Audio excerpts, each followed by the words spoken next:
Hi friends, welcome to TechiesBadi. Today we will see how to separate vocals and instruments from songs. First open your browser and enter this URL vocalremover.org. Here we can see a picture of vocal and musical division.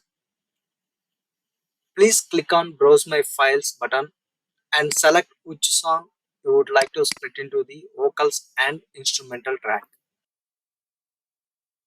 We have to wait a few minutes for this song to upload and process the audio,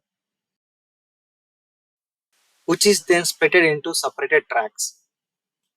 Now we can see two tracks showing up. One is music and other is vocal. If you want to play, we can play using this play button. On the right side, we can see the format.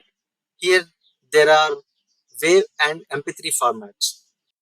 I am choosing MP3 format. Then click on save button. It will show you three options. One is music, second one is vocal, third one is music plus vocal.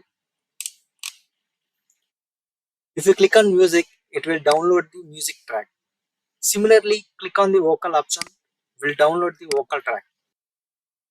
Click on the music plus vocal option, will initially download the uploaded song. After downloading, you can play and listen these tracks. Music and vocal tracks are separated. Another tool is splitter, using which we can separate music, vocal, bass and drums tracks. Hope this video is useful for you. Thanks for watching. For more technical videos, please subscribe to our channel.